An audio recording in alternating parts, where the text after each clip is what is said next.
500, you get all the same terrain, same environments as the Baja 1000, but it's more of a sprint race. The 500 is fast. You got to get done with it quick. The 500 to me is just a lot quicker pace. I dig the 500. It's a fun race.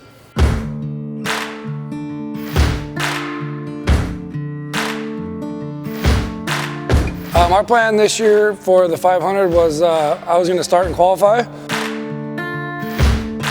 Sleep with the lights on, I'm coming. Qualifying at Jose G's land is pretty sketchy, actually. There's humongous drop-offs. There's trees everywhere, sideways on some hills with cliffs on the outside. People qualifying this year were just going hard, really hard. By the time we got to staging, there was already videos of like McNeil, a couple other dudes on the drop-off just nosing it and crashing. Watching all that makes you like even more nervous, like, oh crap, like just kind of goes to show you how sketchy qualifying is out there.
I do not feel that great about my qualifying run. I made a little mistakes, and then we ended up 9th. Overshot a corner, and then just being a little too excited like I always am. I felt I had a clean run. I gave up about 20 seconds, which kind of sucks, but grand scheme of things at the end of it, I was pretty happy with being 9th, at least being top 10 after my mistake during qualifying.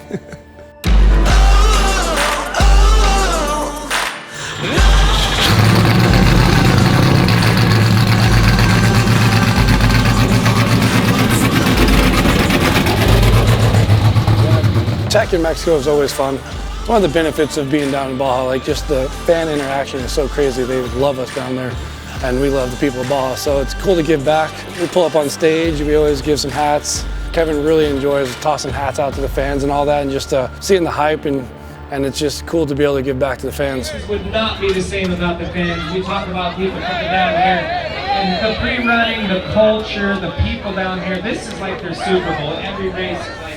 Kevin and myself got to autograph a couple Tuba Art bragging rights board games, and he wanted us to throw them. We thought that might have been a little sketchy, maybe a corner to the head or something. They're kind of heavy. So I picked out a little kid that was right there the whole time and handed it to him, and then Kevin saw another person over there. I think it was a kid as well.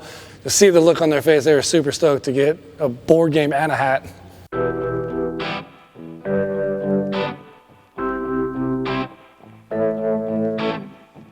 For me, the old school start was the best. Start right in front of the convention center. Wide open, no speed zones. You get to rail the first corner. Hopefully you don't spin out.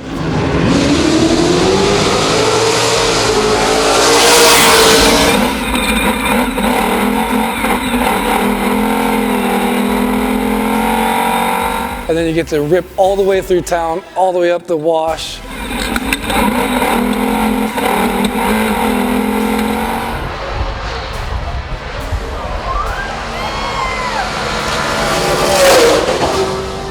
So awesome. I totally understand why they have to do it, because there's a lot of accidents and people make mistakes down there, but for me it took, I don't know, fun or the excitement away from leaving the start line, and especially for me, the finish line. The Baja 500 was pretty famous for the last right-hander. I mean, tons of people have come in there, spun out, then crossed the finish line, hit the fence.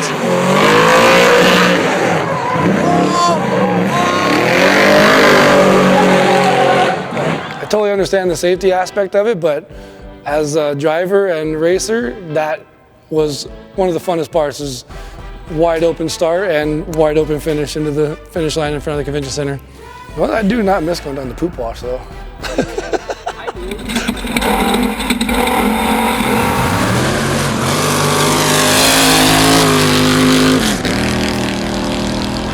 Race morning, everything was good. I was gonna run down to San Mateus, about race mile 260. Kevin was gonna jump in, do over the mics, down Simpson, over the coast, and come back up through Europan to Rojos. Kind of split it down the middle.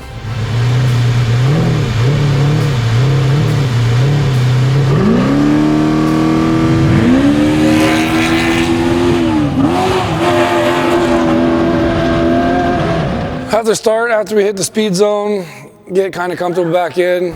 My goal was to just get to Ojos and then start racing.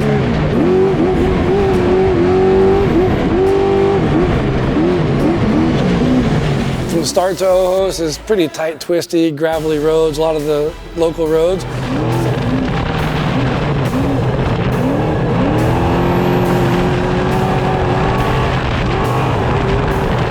You get a little bit of dust if you still happen to catch a guy in front of you, and then a little bit of morning dew starting that early, so my goal is just to get there.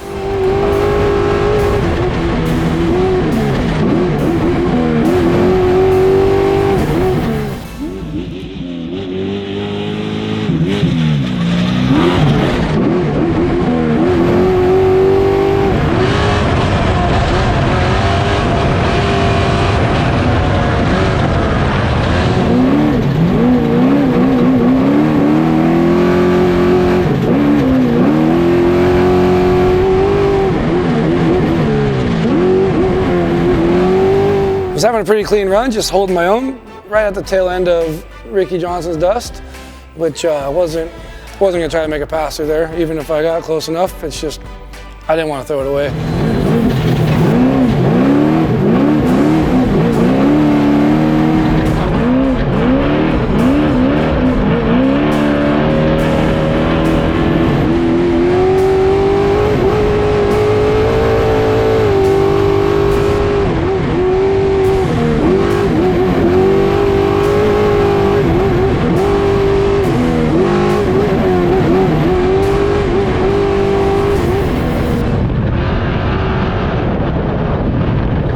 Get pretty far past Nelson's Ranch, I think about 20, 25, and the road continues left, and there's a uphill.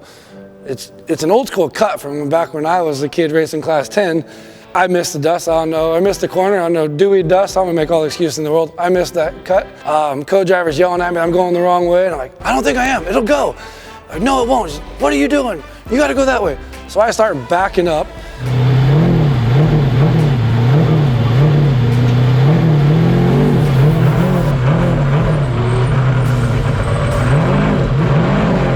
And then Chafalo goes by, and I put it in first, and I just start chasing him like, I know this road goes around.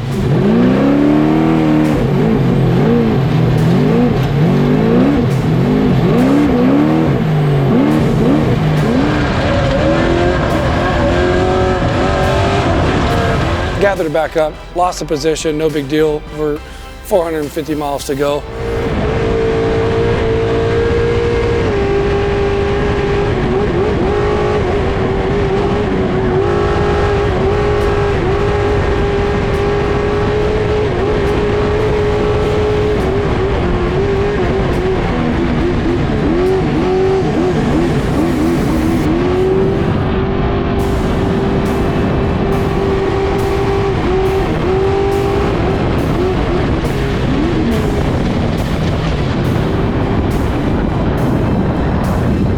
mile 70, long graded road, probably 5 or 6 miles. You can get the truck going as quick as you want.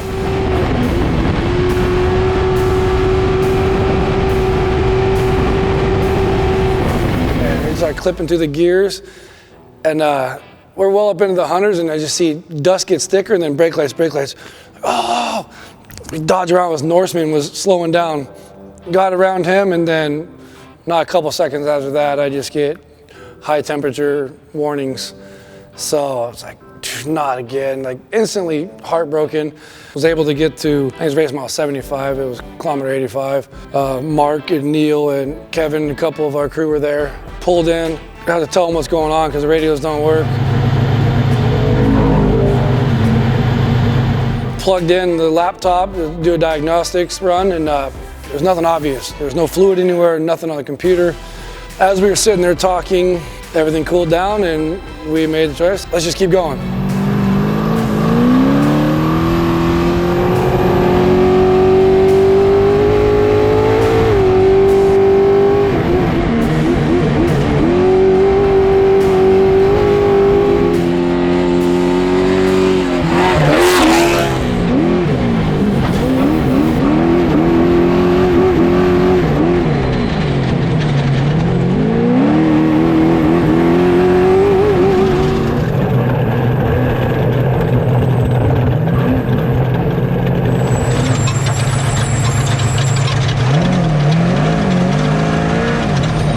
Up the summit, no problem. It wasn't doing it again. We're having a good run. Truck was running fine.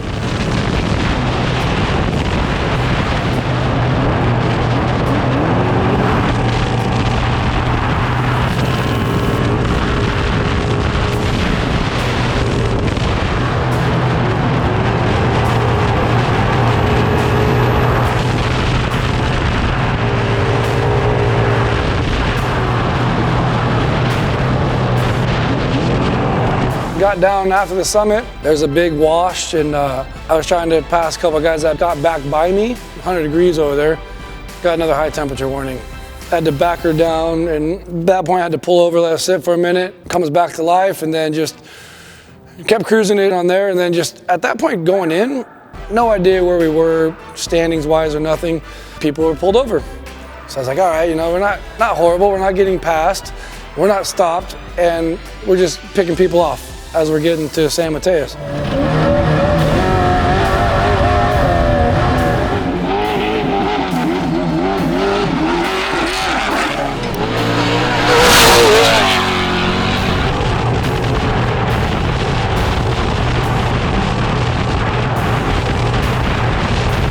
We got a little bit of radio comm, so let the guys know we were coming in, and as we pulled into 260 San Mateos at our driver change, Kevin jumped in, and then we changed the drive shaft because it had a couple big dings in it, and I just wanted to do it because we were already doing something else, and then that's when Kevin and I started talking about what was going on with the truck, and he could just gauge watch it and he'll make it to the finish line, no problem.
Rest of the race was good. We were back like in the lead pack of the 6100s. He would pull over and let those guys go by because he didn't want to interrupt anyone's race.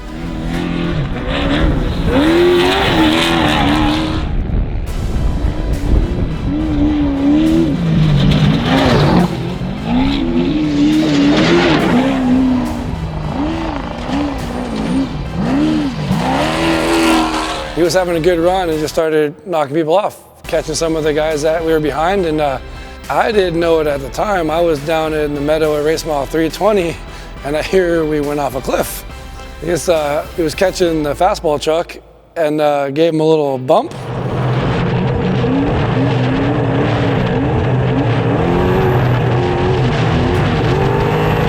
Kevin came in a little hot and missed the corner, overshot it, and drove down it.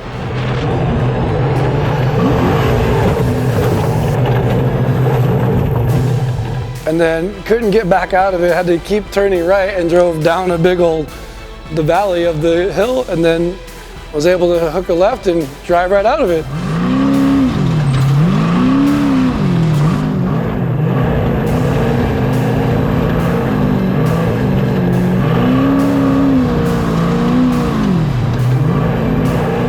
Didn't hurt the truck, didn't hurt nothing, just made for good Instagram content.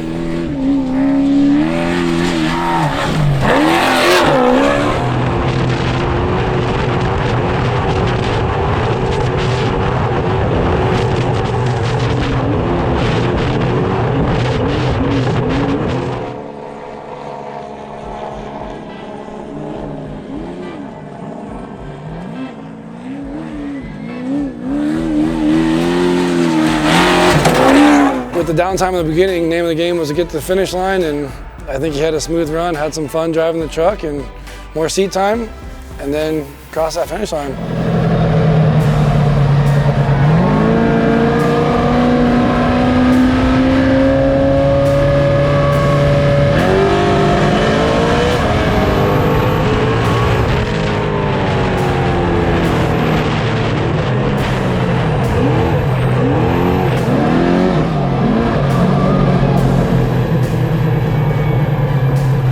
All smiles at the finish line, and it's better than DNFing. DNFing is the worst. Having issues is what it is, but DNFing is the absolute worst. So just crossing that line is just exciting. First time you get to hear Kevin just telling all the stories of what happened to him in the truck, smiling, having a good time telling me, the rest of the crew, just of all the stuff he went through. He was talking about the cliff drive and all this stuff, and just really it's just all smiles and a good time sitting at the finish line and listening to stories and just reflecting on the day. It's not fun unless you go off a cliff or two. So there's a new destination on the course. It's called Kevin's Corner. We're going to see some footage of it in just a minute. Dominated that corner. Dominated that corner. We're going to sell tickets for seats.